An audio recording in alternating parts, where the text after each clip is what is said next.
lui montres quand il a 4 ans. Son père qui lui donne un crayon jaune, une gomme rouge. Ouais, tu peux lui montrer comme image au bébé moi. Tu lui montres encore quand il a grandi à 5 ans. L'arrivée des Allemands porte Dauphine sur le trottoir avec un ami, quand ils pleurent tous les deux. Ouais. Et puis tu lui montres à ton bébé moi à 6 ans, quand il a grandi encore. Sa mère qui lui donne un coup de bâton, l'échymose à la cuisse. Ouais. Tu lui dis qu'en 43, c'est l'année du décès de sa grand-mère et son grand-père à Auschwitz. Et puis on lui montre une image de ses 8 ans. Ça va? Ok, tu montres ça à ton bébé moi. En 2007, je crois que c'est au début 2007, une collègue à moi me téléphone, dit Marjolaine, j'ai vu à Vancouver une présentation de Peggy Pace sur le Lifespan Integration. Elle était très emballée. Alors, Lifespan Integration, on l'a traduit en intégration du cycle de la vie. Le protocole de base, alors, est composé de 3 éléments. OK? Donc, la régression de type hypnotique, le dialogue intérieur et la ligne du temps, qui est aussi dans le PNL, hein, à quelque part. OK? Donc, elle a combiné ça. Alors, c'est l'heureuse combinaison.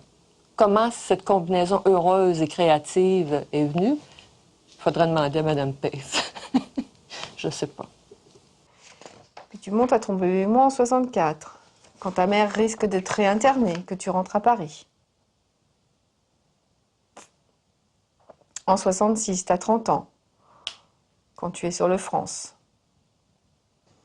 En 68, la rencontre avec Miro. C'est aussi la naissance de Cécile. Un jour, j'entends parler d'une formation avec Peggy Pace, donc j'y vais. Et là, je me dis, mais c'est effectivement là la solution, parce qu'elle va travailler vraiment sur l'attachement, sur notre moi nouveau-né, sur nous à la naissance. Et comment nous à la naissance, on s'inscrit, il y a un fil conducteur jusqu'à nous aujourd'hui adultes. Pour montrer le film de la vie, de sa vie à l'enfant, ou à l'état émotionnel du passé, il faut avoir une liste de souvenirs signaux.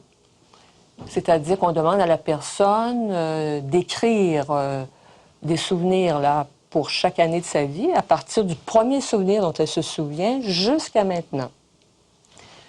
On demande que ce soit écrit de façon télégraphique, là, pour que ce ne soit pas une autobiographie.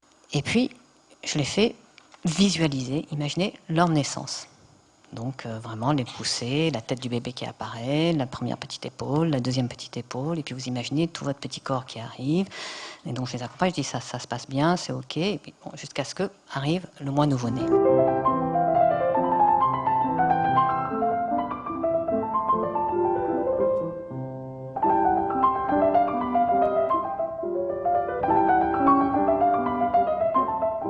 Tu commences à visualiser le début du crâne,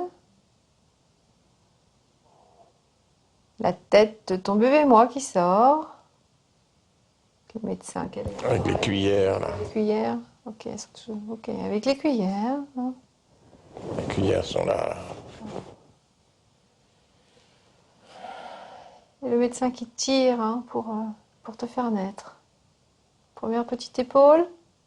Donc on accueille ce moi nouveau-né, on le prépare, on coupe le cordon, enfin on quitte la salle de travail. Et je propose au patient, selon que c'est lui qui est déjà capable de porter son moi nouveau-né, ou s'il ne l'est pas encore, on part à 3, ou il part avec son moi nouveau-né dans un lieu paisible, qu'il choisit. J'ai vu l'autre jour un film sur Jean-Jacques Goldman, et il y a une chanson qui m'a vraiment ému beaucoup, c'est « Elle a fait un bébé toute seule ». Donc là, ce qui s'est passé, c'est qu'en écoutant cette chanson-là, d'un seul coup, tu as une grosse émotion. Ben, j'ai réalisé ce qui s'était passé pour ma mère. Pas réalisé. Oui, vraiment ressenti son angoisse, sa détresse, puis sa détermination. Puisque quand je suis venu au monde, quand même, on lui a apporté l'adresse d'une avorteuse. Ouais. Mon oncle lui a apporté une adresse d'avorteuse, et qu'elle, elle a dit non, je n'avorterai pas. D'accord. Donc à ce moment-là, elle se retrouvait seule.